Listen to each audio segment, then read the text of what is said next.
Very good evening. This is your host. My name is Paul. Welcome back to my channel. You're watching Royal Bangalore Food. Today, we're going to talk about something near and dear to me because I had already visioned in terms of to kickstart this particular biryani business model. And if anybody interested to kickstart with me, along with me, I'll be looking forward for it. So, not without wasting further ado, it's three great points that you have to know to go ahead and kickstart, specifically if you're in Bangalore or South India or any metros in India. This is a great business value chain, and I'm going to show you a few tricks and few methods that you have to go ahead and launch this model, a kind of a business model. It's a new creative idea on only three menu items.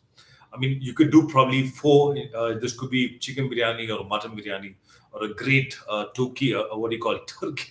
Turkey, it's called it as, yeah. But so doner kebabs and obviously your fried chicken. In the Bangalore, you get this nice chicken 65, what we call it as. How do you do this?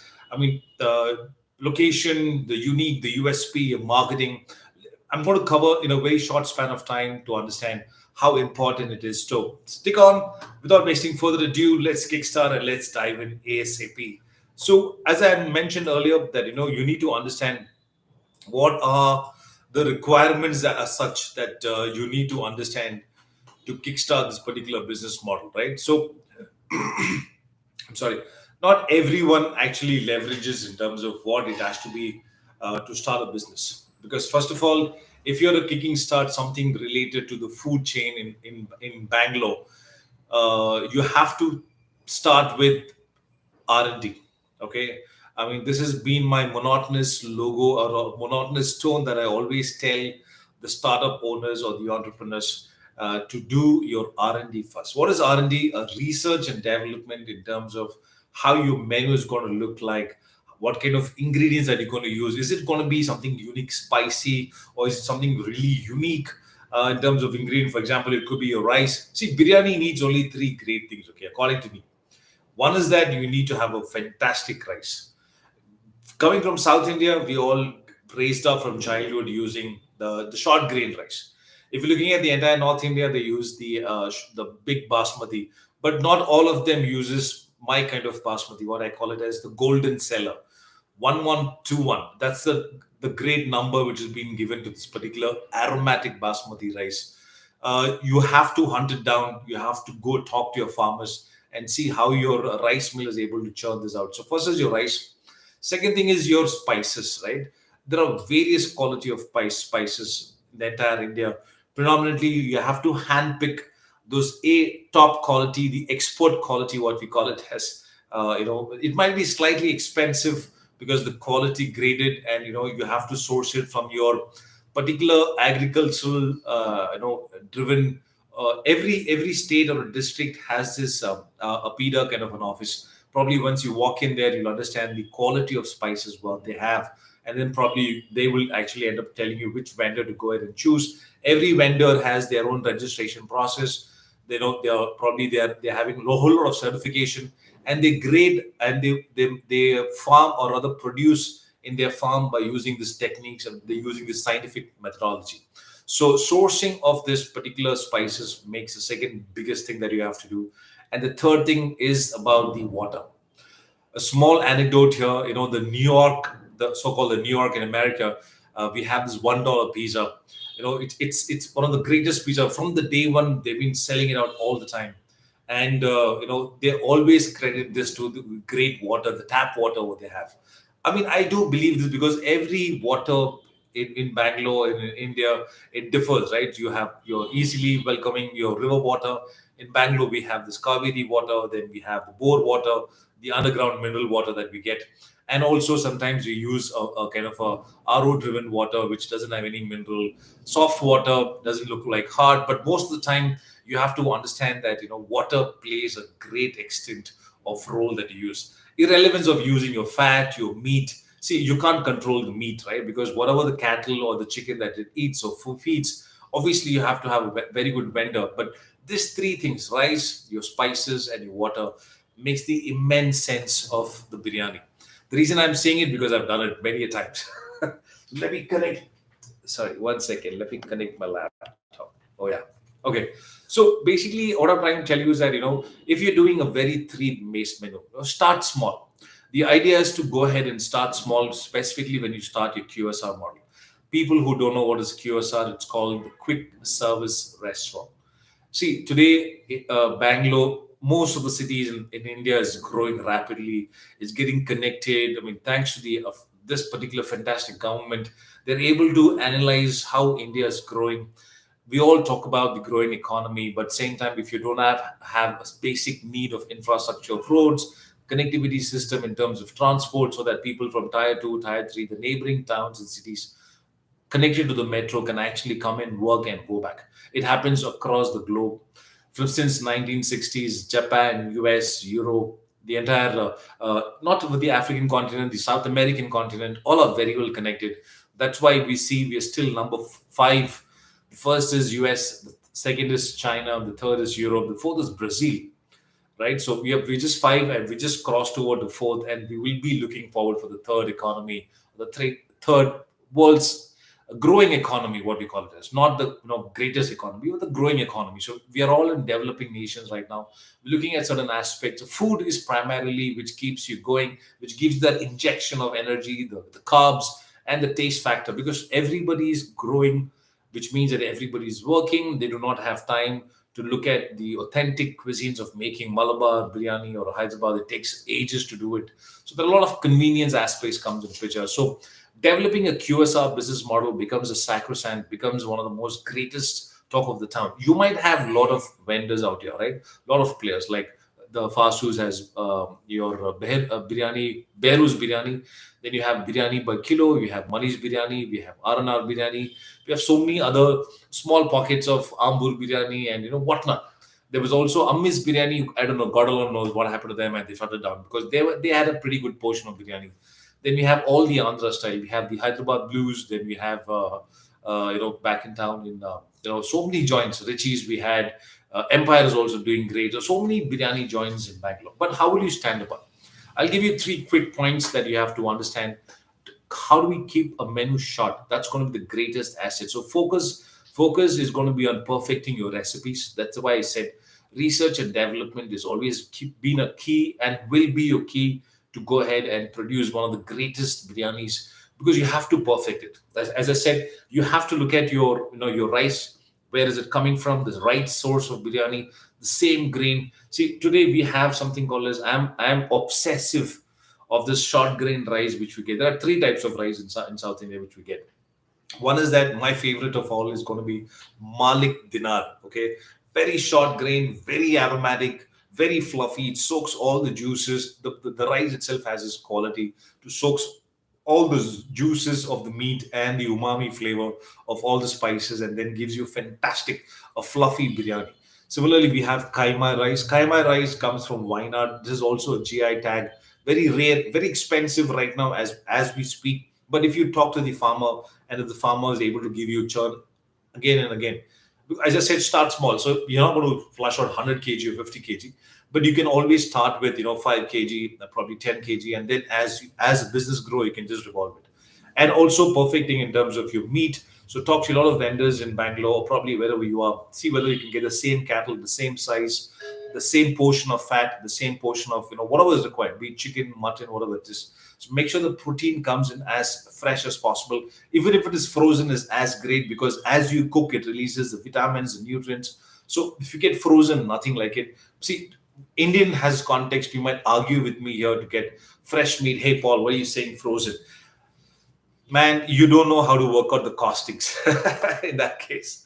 Okay, so perfecting your recipes is matters a lot. Making sure that the food is consistently turned out delicious all the time. See, I mean, if you ask me, MSG umami flavor is the fifth taste factor. One is the spice, the sour, the sweet, the salty, and the umami. This is what the five sweet flavors that you have to use.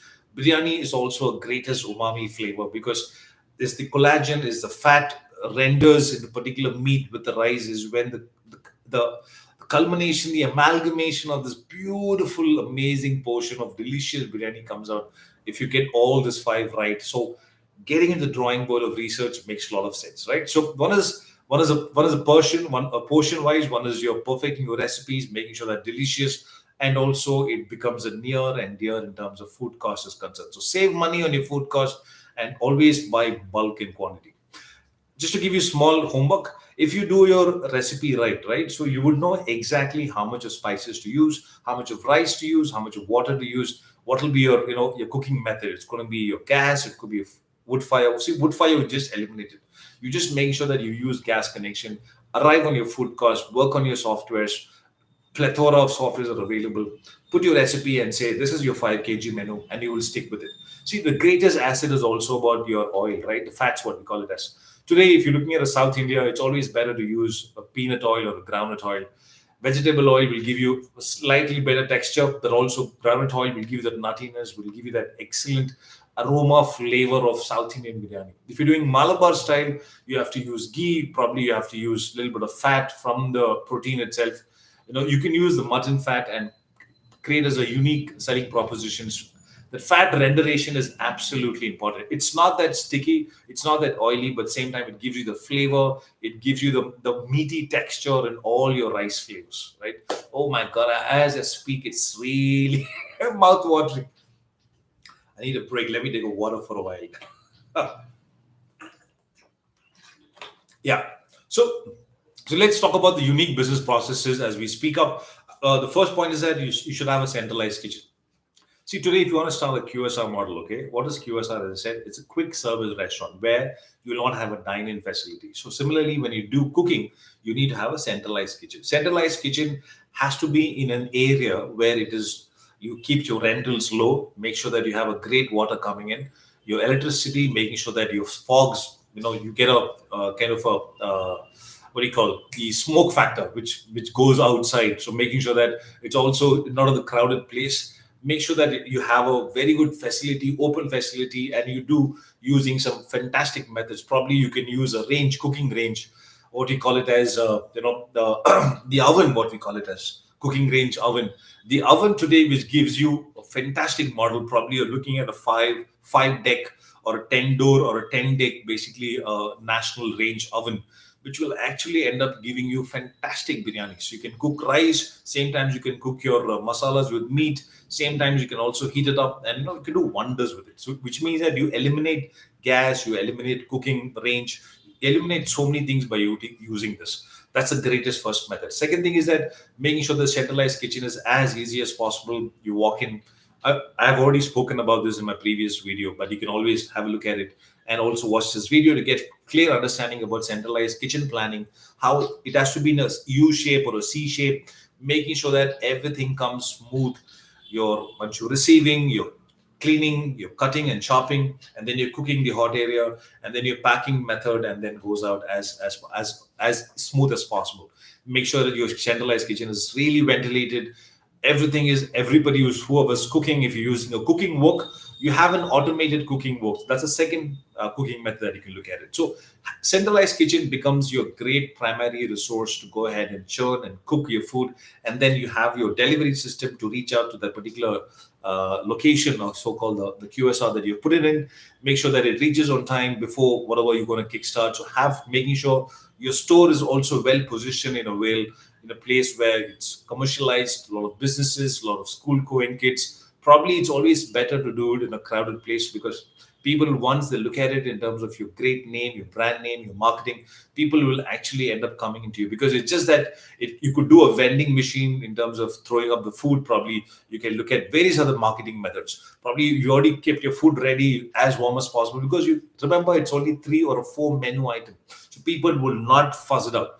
They know that this particular, because nobody has done that. That's the beauty about this particular business model. Keep your short menu, because you can always perfect the recipe time and again, and making sure that it is as delicious, as delectable, that you want to serve this food, and making sure that your packaging is fantastic. So centralized kitchen will authorize you to do all of these things, do your R&D really well, and then come back to the floor, and then your sales will absolutely rooftop your sales. Mind you, if you're doing a turkey kebab, which is a flat kebab, along with biryani, along with fried chicken, so people have this condiments. Obviously, you could do raita, whatever cucumber raita. You can innovate on the raita. Probably you can innovate on your salna. You can do sometime dal gosh. You can do dal cha. Probably you can do a fantastic parota salan. So many innovate on this gravies as well, and nothing to worry. Everything is perfected because your chef would know what exactly he's doing. Kickstart with two stores all the time. So recently I've read about this. I think while I was in Dubai, I happened to eat from Tim Hortons. Tim Hortons is in Bangalore, right? So I mean, I was surprised to read that messaging thing that they launched with two stores in Bangalore. It's a great asset. There are two different locations. You will actually have a fair understanding which location is doing great, what has been selling more. You can actually go back to drawing board and rework on those which has not been selling less, right? So you have to get the recipe management or recipe engineering really sacrosanct and make sure that everything is perfect and keep that recipe in your bank locker, just like KFC, because that's the beauty about it. As I said, use GI tag based products, making sure that your kitchen is absolutely well driven. Because if you look at the centralized kitchen, if you're having very short menu, even your food cost remains low, even your manpower cost remains low, and if you utilize your cooking techniques in terms of using automated equipments, for example, your ovens, you're probably looking at your automated cooking wokes, your automated cutting machines, even your automated grinder to churn out your ginger garlic paste. If everything is automized, you know exactly how much of quantity to do, how much is you wasted in that food cost. So everything can be analyzed and worked on. That's the beauty about having a centralized kitchen. And I'm sure nobody's doing this in Bangalore. This is the greatest asset that you have to leverage and get to know about it. Okay, second thing is that you have to make sure that since it's a QSR model, you have to have a fantastic online ordering system, so-called the online ordering management system, ORMS it's called as. And because today everything cannot be on Swiggy and Zomato, since you're doing a QSR model, the approximate finance that I will come to the finance aspect. Idea is to get popularized as early as possible. There are various software companies out here who does SaaS platform specifically on your POS, on your inventory management, and also on the hub and spoke model.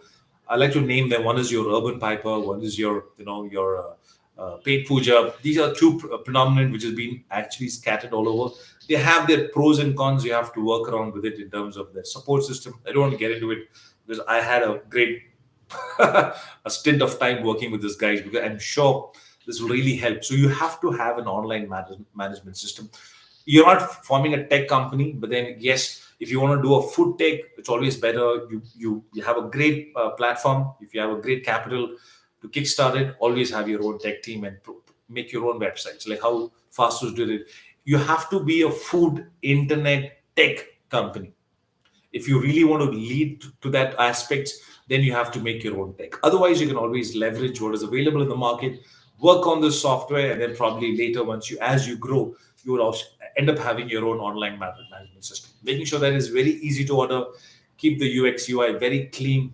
Since you have only four items, it has to be leveraged in terms of the pack size, making sure that you have your D2C customer direct sales, and also do a bulk sales if it is required. If you want to do a catering, also only on these four aspects, nothing like it. So I have three divisions of category. I mean, I just don't want to give you an idea, but this is going to be a very clear aspect of doing a third party software, making sure that you have your logistics right set right.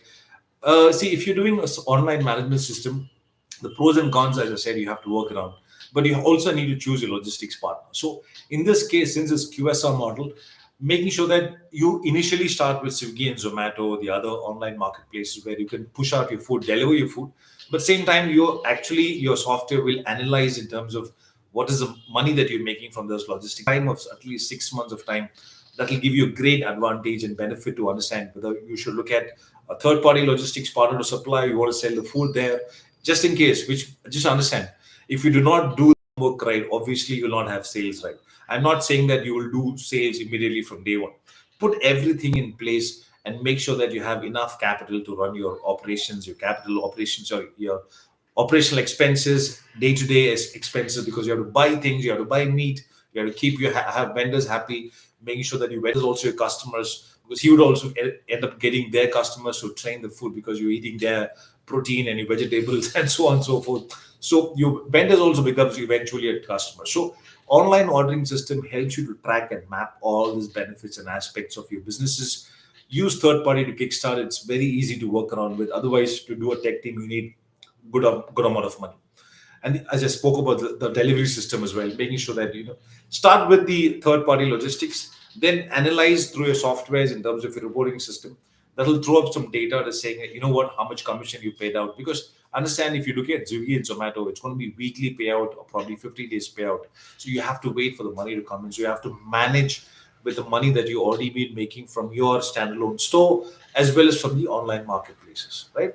And see, since we're doing four types of menu, Chick-fil-A, we have a lot of companies in US. They do subscription service, right? What is subscription service? Subscription service is basically a service model, business service model, where you eventually tie up with your corporates and they would order subsequently this particular delivery of rice all the time. Let's say 5 kg, 10 kg, and this is what they're looking at. Probably you can do that subscription service. Similarly, if you have a customer who actually end up eating everyday biryani, so be it. So he always pays in advance. That becomes the greatest asset, and you would know you receive certain fixed amount of sales all the time. You know, on this per week or per day or per month, you can always track this, and this becomes your great way to generate recurring revenue and build customers loyalty programs by doing this, because they know that once you've perfected your research and your biryani, you know that they're going to get the same taste and flavor all the time, and the portion wise as well. See, if you ask me portion wise, it starts from 250 grams. You might have one chicken, one kebab, one the turkey kebabs. Probably you can look at it two sizes, 240 grams each of proteins, slightly on a bigger, larger scale of 350 grams, with also including meat. So you can work around. Look at your packaging. It depends what kind of packaging you have.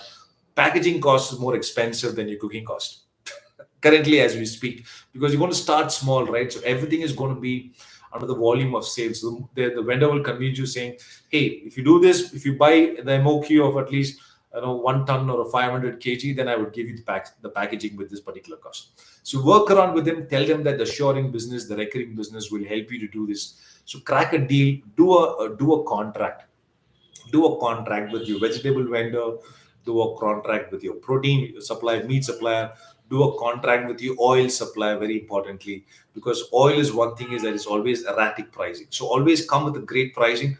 Remember the online ordering system, the POS inventory software that you use. This will determine you in terms of what will be the cost that you need to target and talk about it. So put your entire inventory management system in place, making sure that it's always been portion driven. It really works. Believe me, nobody has done it. But when you go to nitty gritty of good companies who've been surviving last 5-10 years, these are the homeworks that they've done extremely well. So you have to hands down as an owner, as an entrepreneur, get that. Even if you want to change hundreds of chefs, go ahead and change. I don't mind, because they're not the ones who are going to cook. It's your machine that is going to cook, and you're going to control that in terms of the processes, your standing operating procedures, the quality of ingredients that you buy, your uniqueness of making this biryani, and you're selling it in terms of great packaging and your store as well. So this everything matters a lot, provided you get this thing organized.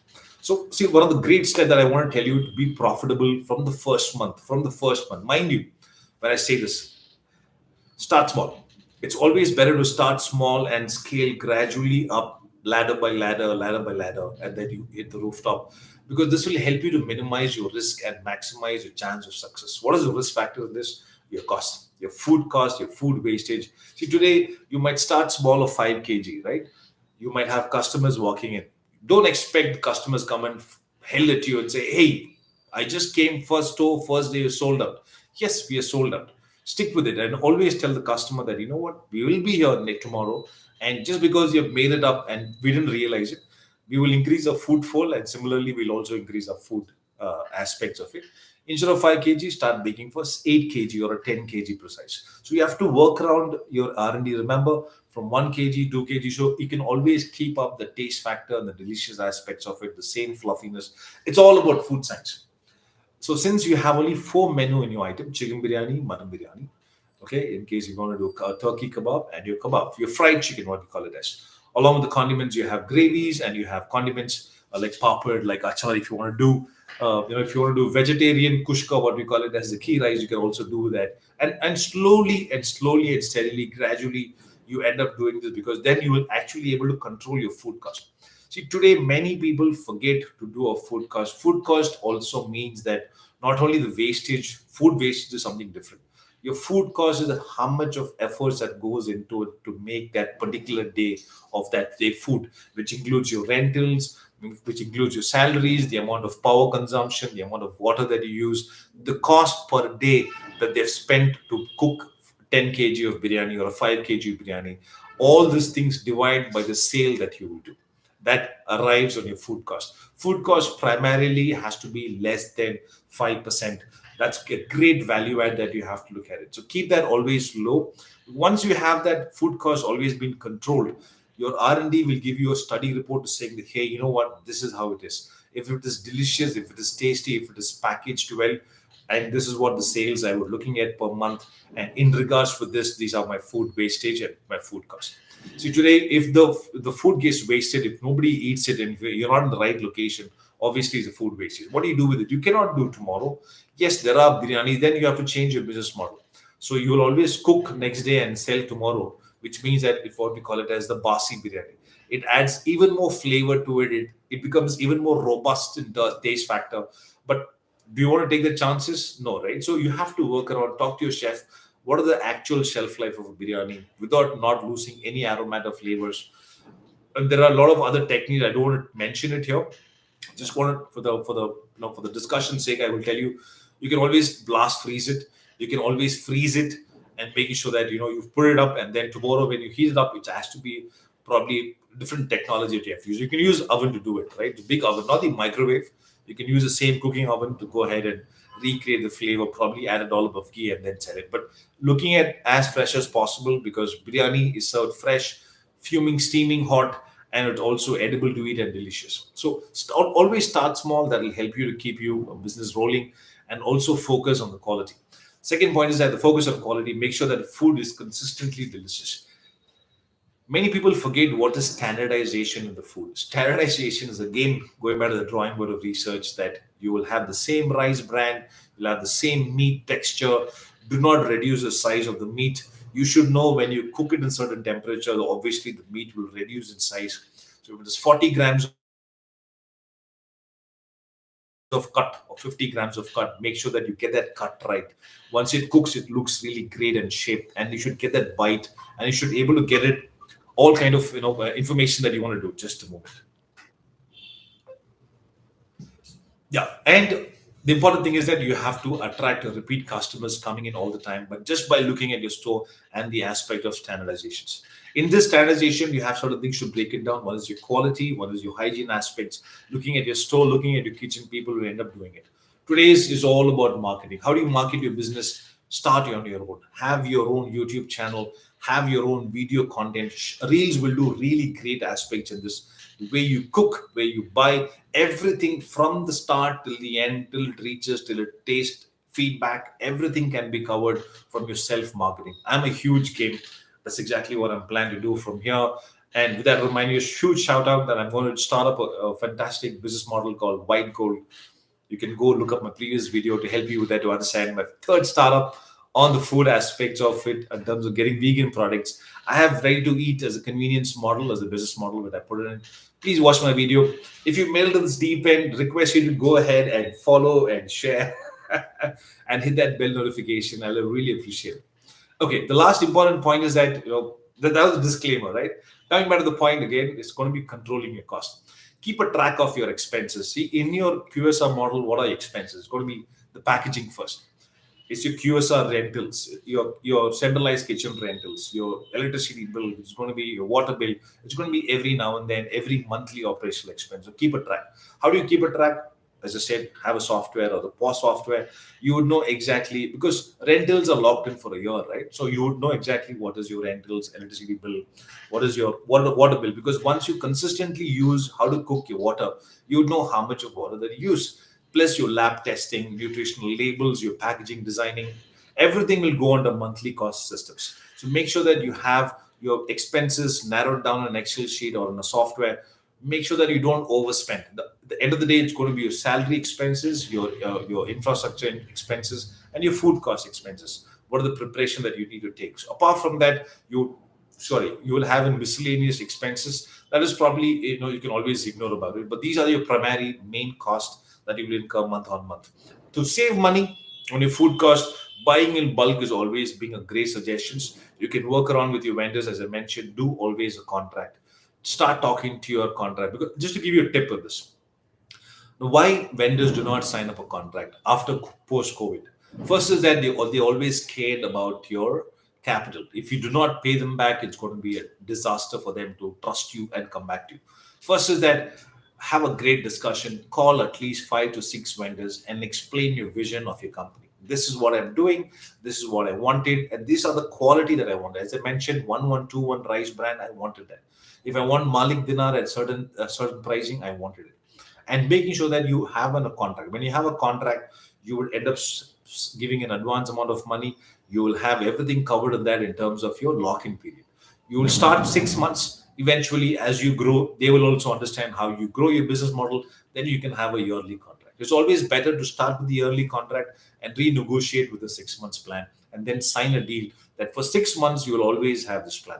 And the tip here is that understand in the market, the volatility of, on the supply and demand aspect always becomes in terms of, not all the products of vegetables, rice more or less remains at the similar costing level. The oil factors changes, and also your food cost, specifically when your manpower, the people come and go. So these are the primary resources that you have. So if you're doing a manpower agencies, always look up the chefs. Make sure that you have hands-on, people available most of the time. You're not doing rocket science. They're going to come and help you. So you're going to have a low level, below than CDP level. Probably the cutting and chopping team is going to be your, eventually the guys who come and help you with it. So vendor discussions, do this primarily, is really help you easy out, and do always bulk buying to control your costs. And the financial aspects. Let's look at the financial aspect. Let's look at quickly the numbers, the factors. What are the size of your QSR model is going to be? It's going to be 10 by 10, 150 square feet maximum. If you want to look at it in a prime location, it's going to be, you have to narrow it down in terms of your business plan is concerned. Making sure that you spend enough of time on your training of your employees. Train your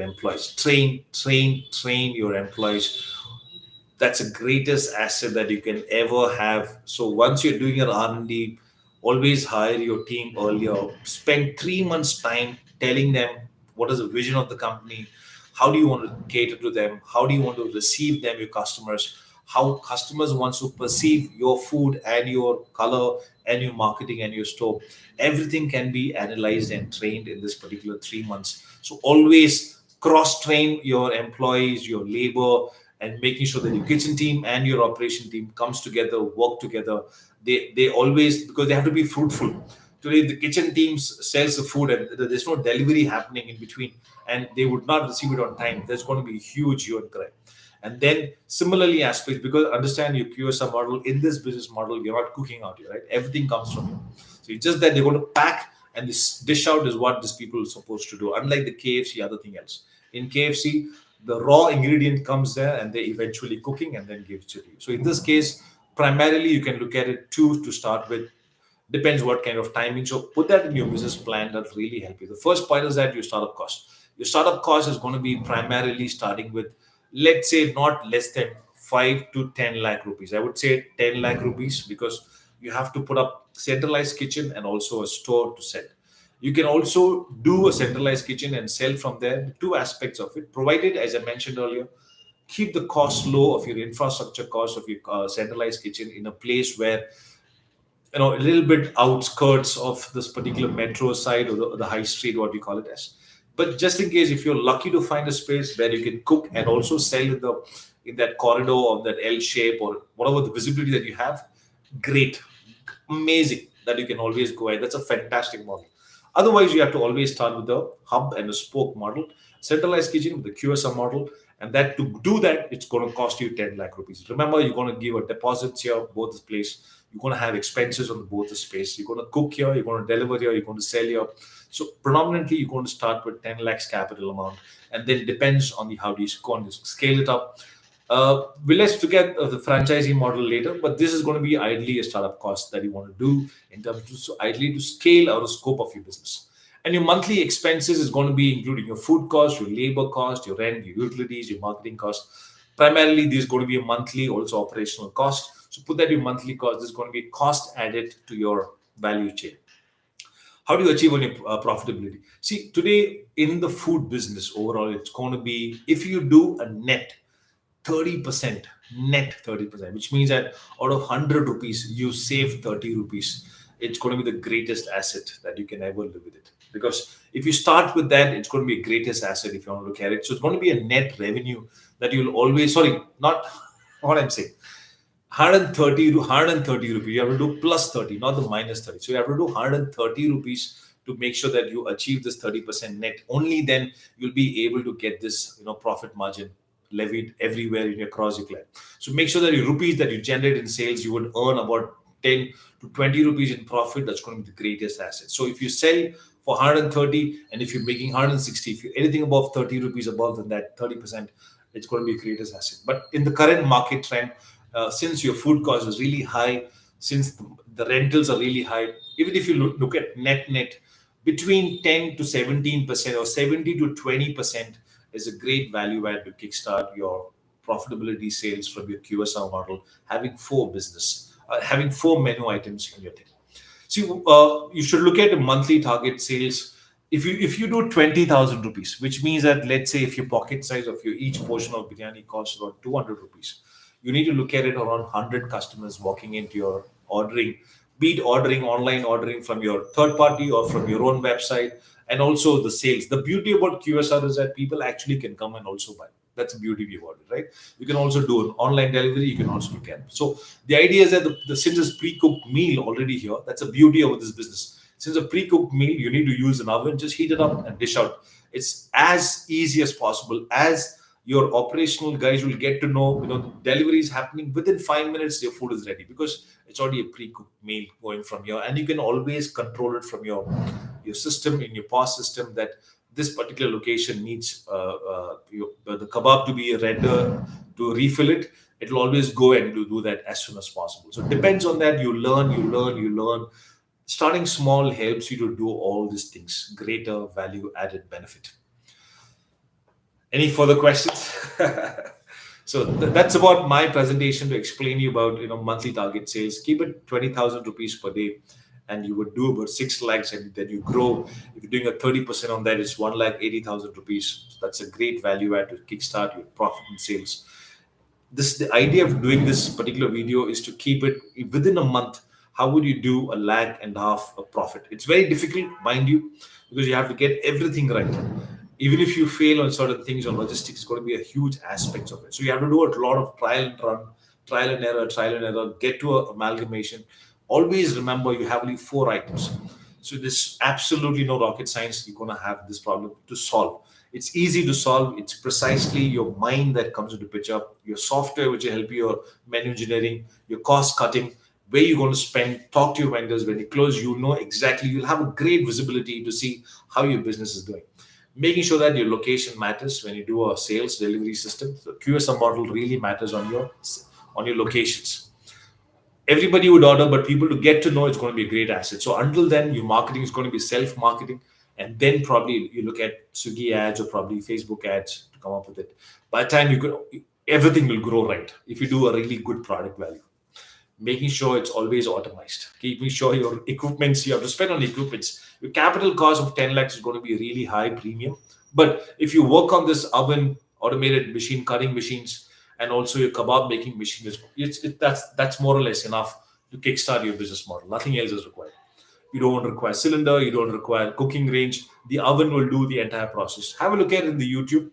Then, I'm not suggesting the brand of national range, but look at the oven, how to cook biryani in the oven. It'll give you fair understanding how fast it cooks, how easy it is, and no tension about it. Use your trays and get going. It's the greatest asset. A lot of chefs might be really unhappy with this segment, but that's the future. If you really want to kickstart a great brand of QSR model in selling biryanis, that's about it. Great ways to start. Become an entrepreneur, get into food aspects. I'm great about it. I really want to kickstart a brand. And if you have any further questions, always comments below. I'd really love to take a look at it. My email ID is rbsnroyalbangalore@gmail.com. snllc@gmail.com. I'll be happy to more to give you suggestions, even more value additions, more than covering on this YouTube aspect. Ping me up, ring me up, call me. I don't mind and help you with it. So great. Thanks for listening. I'll appreciate it. Thanks for watching. I really appreciated your time. Uh, at least two videos is going to create a value asset for me. So awesome subject. Thanks for listening. This is Paul signing off. Take care. Cheers.